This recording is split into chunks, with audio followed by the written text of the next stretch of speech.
Good evening. Uh, it's really a pleasure to be with all of you.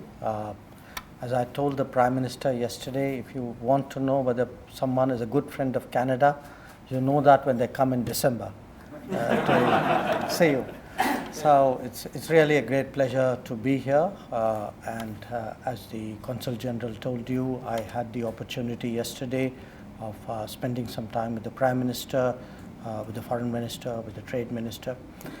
But more than what I did yesterday, I'm really here to, one, tell you something you already know, which is that you are a great community.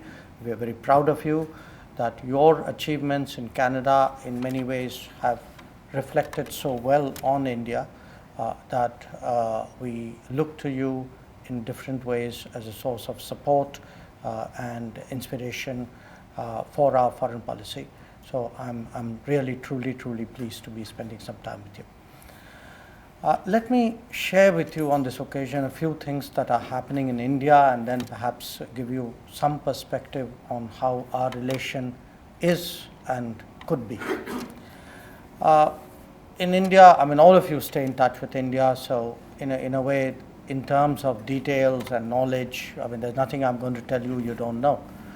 But if I were to give you a sort of a political perspective, a sort of a big picture, one, you can today actually see deep-seated changes happening in India.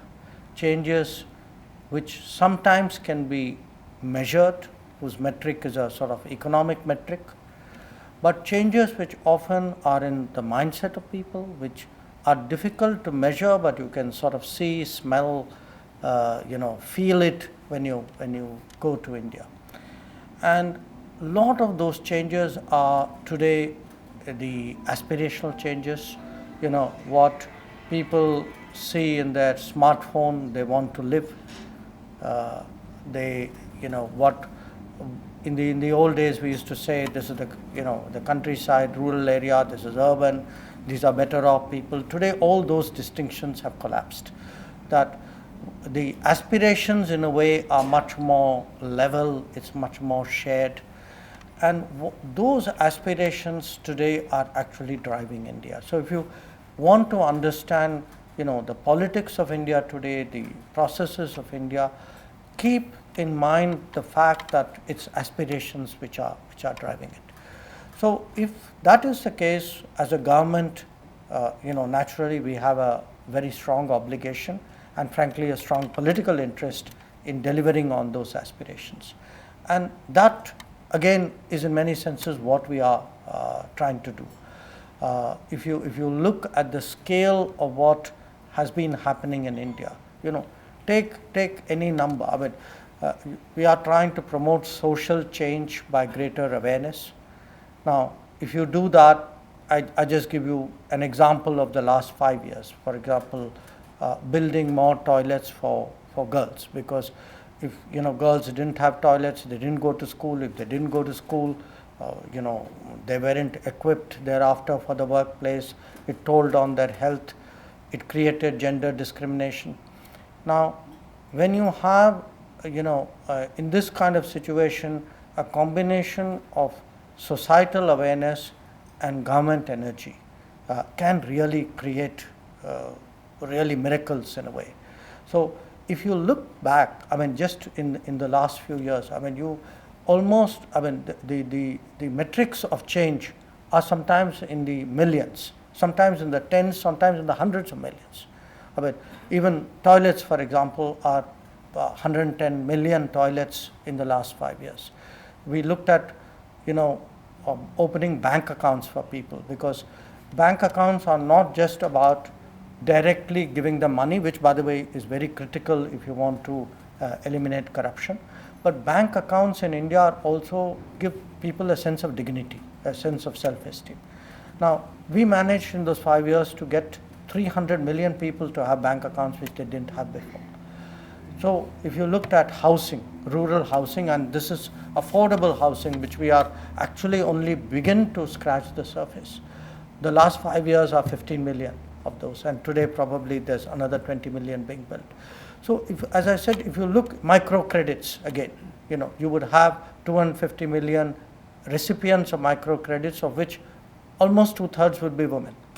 So the picture which I would like to sort of present to you of what's happening in your home country is one really of change, of awareness, of very deep-seated churning, which would probably create a very different sort of I would say self-image and self-capability of this country in the coming years.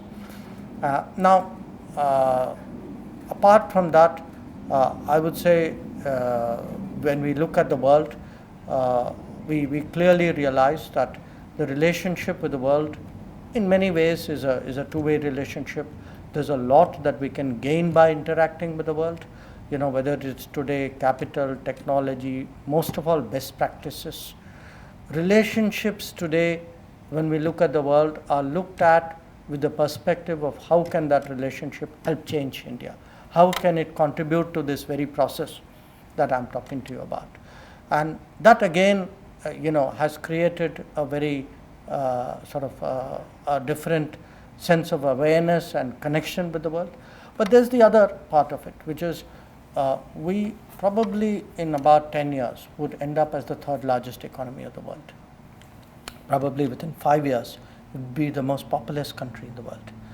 Now, the big issues of the world, today it's no longer possible for India to wait for somebody else to sort it out. I mean, some of it is our own stakes are growing, but a lot of it is the world is also looking to us to contribute more. So whether it is issues like climate change, questions like terrorism, fighting corruption, digitization, what would be the, we speak of a rule-based order, so what would be the rules? So there is a sort of, in the diplomatic profession, what we call the multilateralism of the world. So these are all issues today where India can make a difference, wants to make a difference, and I believe is making a difference. So I would sort of point to you, look at what we are doing, look at our global footprint, it is more.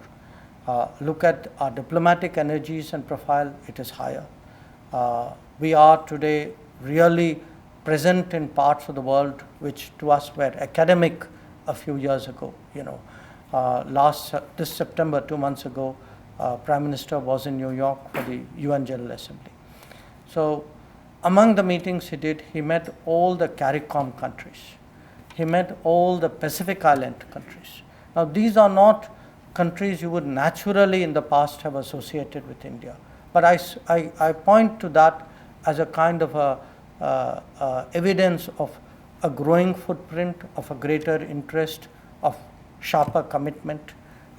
So the overall sense which I would like to really convey to you is that the country is on the move, things are changing, we are very optimistic about the future, but we are very realistic also about the challenges. We know that good things are not going to come the easy way, that there will be challenges, and often these challenges are issues that have been neglected for many years, that challenges which could have been addressed 20 years ago, 30 years ago, many of them have been allowed to fester over a long period.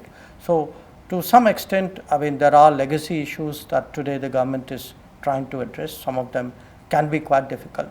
But it is a government with great determination. It is a government with a sense of history. It is a government with a very strong sense of responsibility.